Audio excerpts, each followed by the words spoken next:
میں نے اس کے ہاتھ سے وہ پیسے پکڑ لیے اور کہنے لگی کہ اچھا تم اتنا ہی کہہ رہی ہو تو میں رکھ لیتی ہوں، کیونکہ تمہارے دیے ہوئے زخموں کی وجہ سے مجھے کچھ دن تو گھر ہی بیٹھنا ہوگا، اور اوپر سے وہ پرائیویٹ اسکول والے جو میری تنخواہ بھی کاٹ لیں گے۔ وہ میری ساری روداد سن کر خود کو کوئی بہت بڑا قصوروار سمجھنے لگا تھا۔ وہ اپنی گاڑی میں مجھے گھر تک چھوڑنے آیا تھا۔ میں گھر پہنچی تو اماں میرے سر پر بندھی ہوئی پٹی دیکھ کر واویلا مچانے لگی۔ ہائے اللہ، میری بیٹی کو کیا ہو گیا؟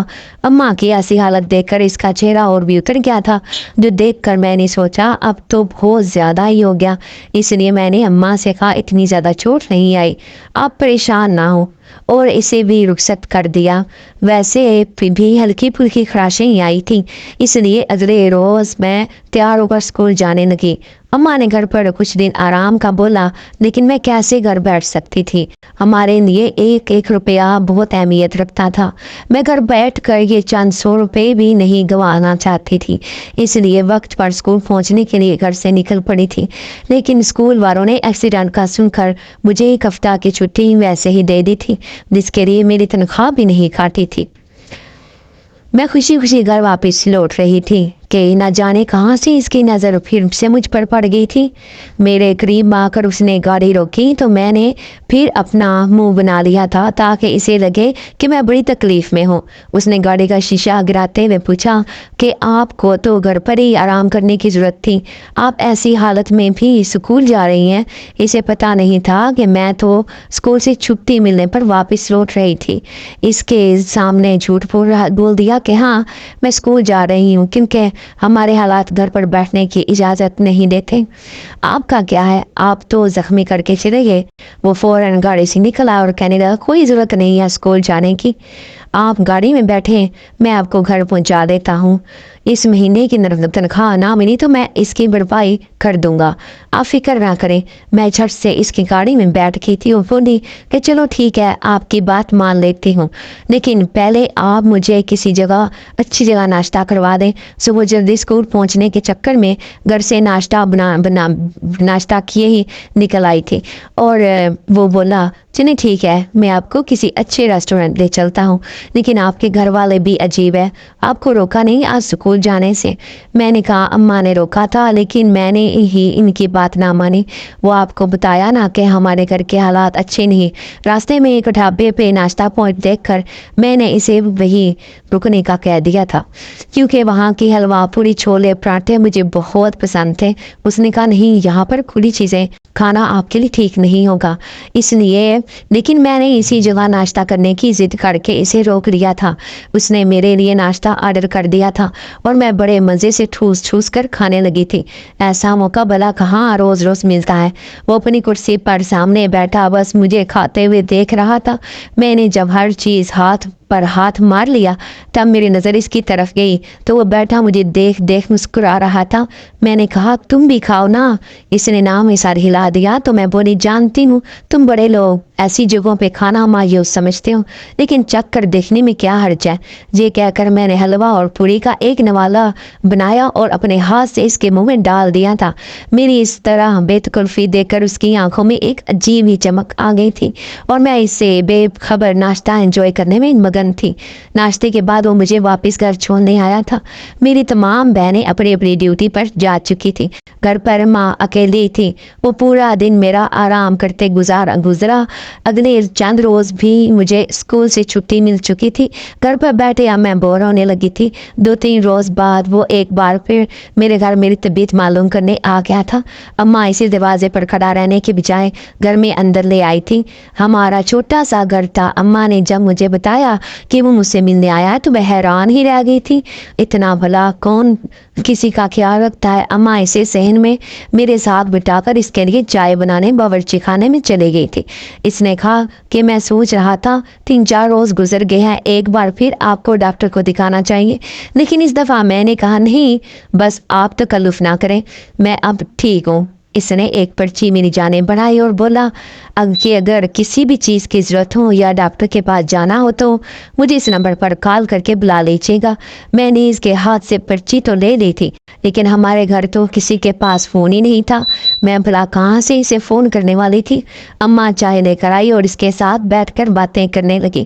وہ اماں کے ساتھ بات کر رہا تھا، اس دوران میری نظریں اسی پر تھی۔ وہ بہت ہی شریف اور سادہ سا انسان تھا۔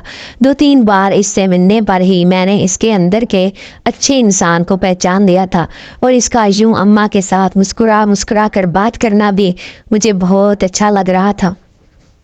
میں اسے دیکھ ہی جا رہی تھی، وہ مجھے بہت اچھا لگ رہا تھا، شاید میں دل ہی دل میں اسے پسند کرنے لگی تھی۔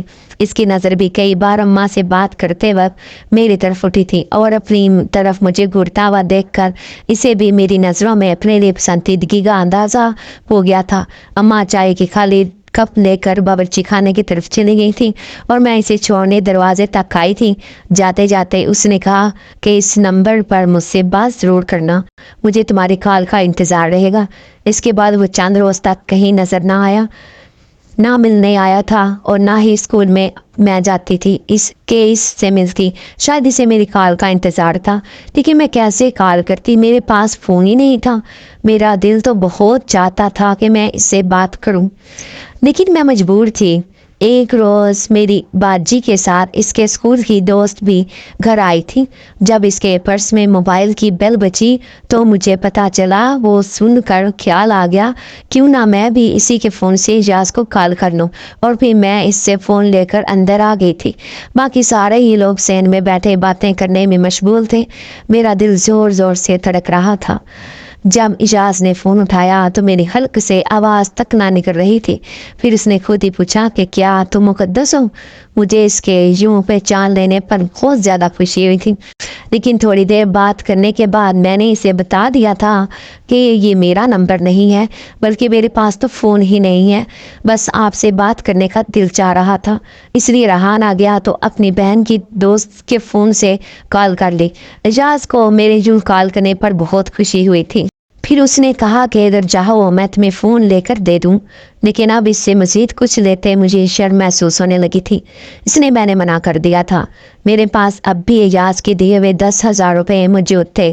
میں نے ان پیسوں سے اب موبائل فون لینے کا فیصلہ کر لیا تھا، لیکن جو بات پریشان کرنے والی تھی وہ یہ تھی کہ میرے گھر میں کسی کے پاس بھی فون نہ تھا تو شاید مجھے ابا اجازت نہ دیتے، اس لیے میں نے گھر والوں سے چھپ کر ایک چھوٹا سا فون لے لیا تھا جو ہر وقت میرے پرس میں موجود رہتا تھا اور سائلنٹ پر رہتا تھا، اور میں کبھی یاد سے بات کر لیتی تھی۔ گھر میں تو بات کرنا ہی بہت مشکل ہو جاتا تھا کیونکہ ہمارا گھر چھوٹا سا تھا، لیکن جب چھٹیاں ختم ہوئی اور میں نے واپس اسکول جانا شروع کیا تو کوئی مسئلہ نہ ہوتا۔ میں وہاں بریک ٹائم میں جی پھڑ کے یاد سے باتیں کر لیتی۔ ہماری باتوں کا سلسلہ چلتا ہی رہا، نہ جانے کب ہم دونوں میں اظہار محبت ہوا اور ہم نے ساتھ جینے مرنے کی قسمیں بھی کھا لی۔ اجاز نے مجھے زندگی کا ہر سکھ اور آسائش دینے کا وعدہ کیا تھا، جیسے زندگی میں ہمیشہ سے جینا چاہتی تھی وہ صرف اجاز کے ساتھ ہی ممکن تھا۔ ہم دونوں گزشتہ چند ماہ سے رابطے میں تھے۔ ابھی تک میرے گھر والوں کو میرے فون کے بارے میں کچھ پتہ نہیں تھا۔ میری تمام ہی بہنیں مجھ سے بڑی تھیں۔ ابا کو اب اپنی بیٹیوں کے رشتوں کی فکر ہونے لگی تھی۔ انہوں نے اماں سے کہا اور اماں نے ہمارے ہی محلے والی سے کہہ کر میری بڑی تینوں بہنوں کی منگنی کر دی تھی۔ اب میری باری تھی، جو رشتہ آتا میں اس میں کوئی نہ کوئی نقص نکال لیتی۔ میری اس عادت سے اب اماں چڑھنے لگی تھی، وہ بات بات مجھے ڈانٹنے لگ جاتی۔ میں یا سے کہہ کر تھک گئی تھی کہ وہ اپنے گھر والوں کو رشتہ لے کر بھیجے، لیکن اس میں اتنی ہمت نہ تھی کہ انہیں بتا سکے۔ پھر ایک روز اجاز نے بتایا کہ اس کی ماں اس کا رشتہ اپنے بھائی کے گھر کرنا چاہتی ہے۔ میں نے اجاز کو صاف صاف بتا دیا کہ اگر اس کا رشتہ میرے علاوہ کسی اور سے ہوا تو میں اپنی جان دے دوں گی۔ میری اسی دھمکی سے ڈر کر وہ اماں ابا سے میرا ہاتھ مانگنے اکیلا آ گیا تھا، لیکن ابا نے اسے یہ کہہ کر واپس بھیج دیا کہ اس کے گھر کے بڑوں کے بغیر وہ اپنی بیٹی نہیں دیں گے۔ ادھر اس کی ماں کسی صورت مجھے قبول کرنے کے لیے تیار نہ تھی۔